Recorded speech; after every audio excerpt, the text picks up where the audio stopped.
Andy Green of TEC, and I'm here today to discuss how, in the wake of Grenfell, new fire detection and alarm system technology and how it is applied can be better used to protect people and property. To do this, I'm going to give you a working demonstration of TEC's new Hush Pro fire alarm solution. Hush Pro comprises a series of individual Grade C monitored fire detection and alarm systems, all designed to BS 5839 Part 6, that are typically installed in individual flats or apartments like this. These individual fire systems can then be interfaced to a communal or landlord system to provide added protection, the benefits of which I will discuss later. Let's begin by taking a look at how Hush Pro works in an individual dwelling. Central to the system is the Hush Grade C controller, which is typically located in an apartment's entranceway, as you can see here. The controller is powered by a separate power supply connected to the mains, and on the back of the controller itself is a battery providing 72 hours standby time. This battery is capable of powering all of the dwelling's devices should the mains fail, meaning the system is very environmentally friendly compared to other systems which typically have a battery in every device. Grade C means Hush Pro has certain advantages over other lower grade systems, such as monitoring of all of the system's wiring and devices. So, for example, should there be a fault on the wiring, it will flag as a fault at the Hush controller. Such a fault is brought to the attention of the occupant by a buzzer sounding.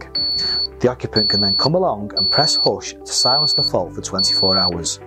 The idea being they contact their landlord and ask them to fix the fault. If the fault is not fixed, in another 24 hours the buzzer will sound again to ensure the fault is not forgotten about. This ensures the building occupant is aware that their system may be compromised. This level of fault monitoring is not needed or provided on many lower grade systems. With Hush Pro, TEC has introduced the concept of Fire Level 1 and Fire Level 2 alarm conditions. A Fire Level 1 alarm could be triggered by, say, the optical element of a multi-sensor activating, perhaps because somebody has burnt the toast. In a Fire Level 1 condition, which is likely to be a false alarm, the dwelling sounders will sound and the building occupant can go to the controller and press the Hush button to silence the alarm while they investigate. As you can see, you can press the Hush button while standing at floor level without having to climb on a chair or a set of ladders. This means the system is safer and fully compliant with the Equality Act. Whilst the system is hushed, the controller regularly checks to see if the Fire Level 1 alarm trigger is cleared. If it has, the Hush controller will return to its normal state, which can take anything from 10 to 15 seconds. If the smoke doesn't clear within 2 minutes, the alarm resounds for the occupant to deal with as appropriate. Now there's also the Fire Level 2 trigger. Now a Fire Level 2 alarm may trigger if perhaps the multi-sensors heat element is triggered. Typically these are established fires which can be regarded as confirmed fire conditions. Fire Level 2 alarms cannot be silenced, and if it is your flat that is on fire, at this stage you would normally leave your flat and call 999. Other ways a Fire Level 2 alarm condition could be triggered is maybe two detectors operating at the same time, also known as coincidence, or maybe a detector that has been in an alarm condition for a prolonged period. Both of those scenarios, you can regard those fire conditions as being confirmed alarms. There's also a test facility on the Hush controller, so when the system is in its normal state, you can come along and press and hold the test button, which will sound the Fire Level 1 and Fire Level 2 alarm tones.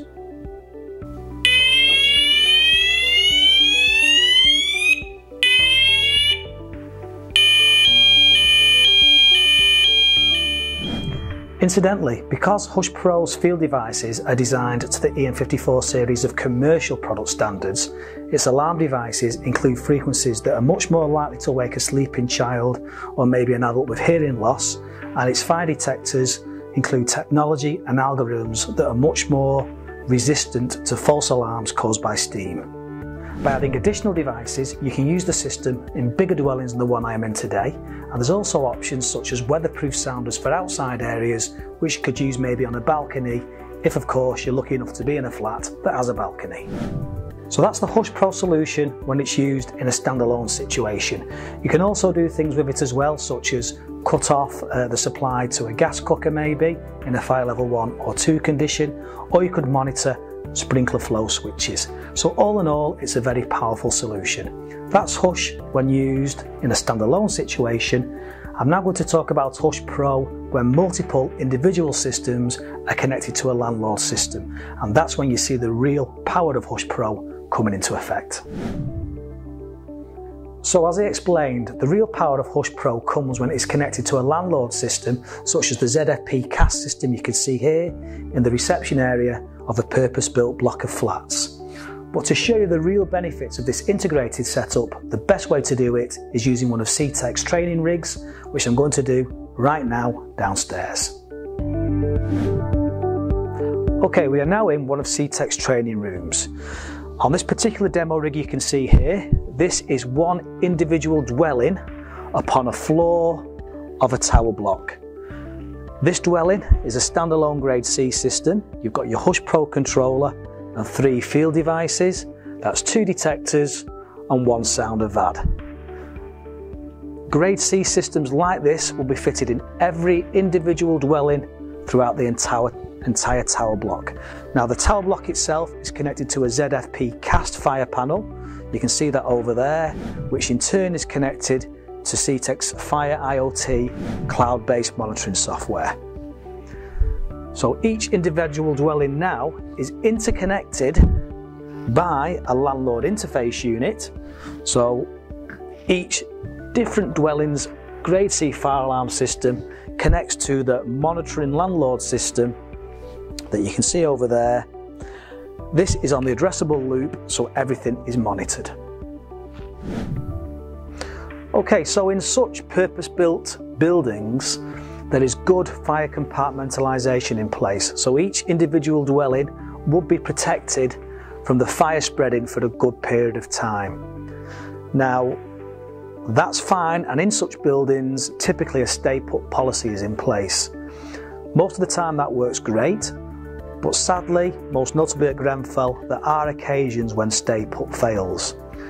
So what we are doing with this particular solution is we are using the individual grade C fire alarm systems in each individual dwelling, which are connected to the ZFP CAS fire panel and monitored off-site to, we believe, enhance stay-put and provide a good Plan B solution should stay-put fail. And to explain how this integrated solution works properly, I'm going to start by giving you a demonstration of the individual dwelling system whilst connected to the landlord system. Okay, so the individual dwelling, as we have said, is connected to the landlord monitoring panel. Now, should a fault occur in the dwelling, maybe because somebody has removed a detector head or the wiring has been damaged, the fault, when it happens, will flag at the Hush controller, but also it is now being flagged at the fire panel itself and also in the cloud in the monitoring software. The occupant can still silence the fault for 24 hours, but the fact that it's been logged at the panel and off-site means the responsible person, the landlord, does know that potentially there's a compromised fire alarm system in that particular dwelling. Faults are non-latching, so they will eventually clear. With Hush Pro, of course, we've also got the Fire Level 1 and Fire Level 2 alarm scenarios. Now, Fire Level 1, as we discussed before, is potentially a false alarm. Maybe the toast has been burnt in the kitchen and the optical element of the multi-sensor in the open plan lounge area has picked that up. That will flag a Fire Level 1 alarm, which will be reported on this particular dwelling on this particular floor. So we'll trigger Fire Level 1 now.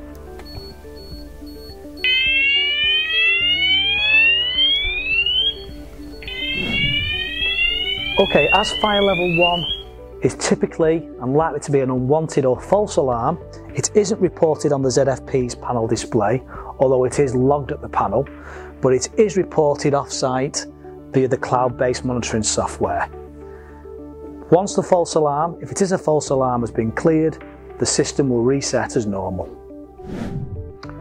With Hush Pro, we've also got the fire level 2 scenario. So as I explained before, that is potentially fire level 1 has been in a situation for a while, the fire has spread, and maybe the heat element of the multi-sensor is then triggered.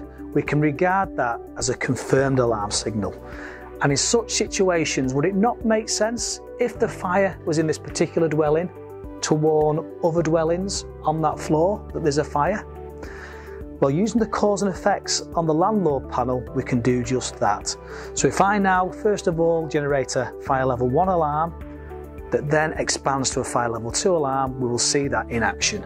So first of all, fire level 1, which is local.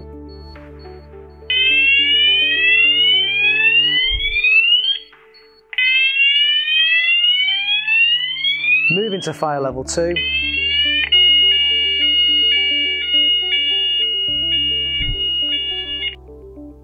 Because this is a fire level 2 situation, what we regard as a confirmed alarm, it is showing on the panel display, and it is also being reported clearly off-site as well.